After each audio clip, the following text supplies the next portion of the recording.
out the sunroof, I'm blasting our favorite tunes. I only got one thing on my mind. You got me stuck on the thought of you. You're making me feel brand new. You're more than a sunshine in my eyes. You got those pretty eyes in your head, you know it. You got me dancing in my bed, so let me show it. You are exactly what I want, kinda cool and kinda not. Wanna give myself to you. Yeah, we're driving down the freeway at night. I only got one thing in the back of my mind. Assalamualaikum warahmatullahi wabarakatuh. Saya sedang berada di Museum 245 pada Jalan Pemuda nomor 17, Medan, Kota Medan, Kecamatan Medan Maimun, Provinsi Sumatera Utara. Di sini terdapat nilai-nilai sejarah yang sangat banyak. Seperti contohnya ada mesin ketik dan ada telepon engkol yang pada masa tahun 1940-an. Lalu di sini ada juga radio pada zaman dulu. Di sini terdapat patung pada masa pergerakan Republik Indonesia. Lalu di sini juga terdapat peluru yang berasal dari pesawat terbang Mustang T-51 milik Belanda yang diturunkan di Langkat. Di sini juga terdapat alat komunikasi atau telepon untuk memberikan laporan langsung pada saat pertempuran sekaligus dan mempertahankan komunikasi depan dengan pasukan di garis awal. Lalu di sini juga terdapat rencana yang dihibah dari salah satu ahli waris pejuang 45. Rencana ini didapat pada Perang Kemerdekaan I dan Perang Kemerdekaan II serta rencana Perang Gebilia. Di sini juga terdapat patung pada masa pergerakan revolusi kemerdekaan Indonesia. Dan di sini juga terdapat pistol FOC, senjata yang digunakan tentara atau angkatan perang pada masa FOC. Di sini juga terdapat obat-obatan tradisional yang digunakan pada masa perang gerilya.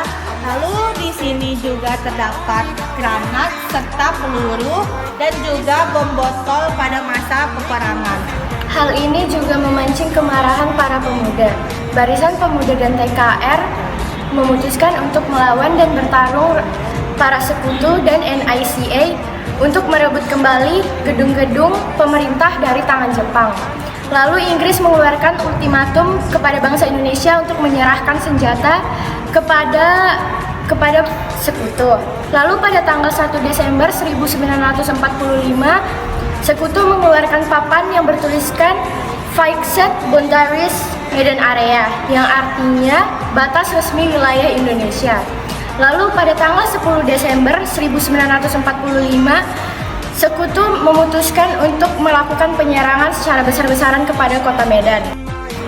Selain itu juga masih ada token yang merupakan uang dari perkebunan buatan VOC.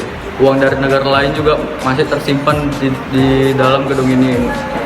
Seperti uang negara Malaysia, Vietnam, ada beberapa contoh uang seperti yang pertama koin dinasti Umayyah abad ke-7 Masehi, koin dinasti Abbasiyah abad ke-8 Masehi, koin kerajaan Samudra Pasai abad ke-12 Masehi, koin kerajaan Aceh abad ke-16 Masehi, uang negeri Inggris abad ke-17 Masehi. Dan di sini juga ada transportasi zaman penjajahan yang dipakai para pejuang untuk menyampaikan informasi. Pak, permisi. Maaf sebelumnya, saya siswa dari SMA Budi Satria.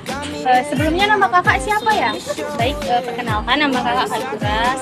Di sini kakak adalah edukator di Museum 45 Sumatera Utara. Baik Kak Jura, saya di sini ingin mewawancarai kakak. Saya ingin bertanya, sejak kapan gedung museum ini dibangun? Jadi mungkin kita bisa pisahkan dari mulai berdirinya gedung dan dengan mulai diresmikannya museum. Jadi gedung ini sendiri itu punya sejarah yang sangat penting karena lokasi ini tuh sudah aktif sejak masa pendudukan Jepang tahun 1943. Jadi waktu itu pertama kali di sini dibangun berbentuk rumah panggung yang dimana dulunya digunakan sebagai markas Bompa. Bompa itu adalah badan yang dibentuk oleh Jepang untuk diperbantukan dalam perang Asia, di mana untuk isinya sendiri atau di dalamnya ada organisasi kemiliteran yang dibentuk oleh Jepang yang namanya Gyugun dan Hiho. Untuk Kemudian di masa proklamasi masih aktif. Gedung ini digunakan untuk markas tentunya dalam penyusunan strategi dalam memperjuangkan kemerdekaan di Kota Medan. Kemudian di masa kedaulatan, masa revolusi, sebelum masa kedaulatan, masa revolusi dulu.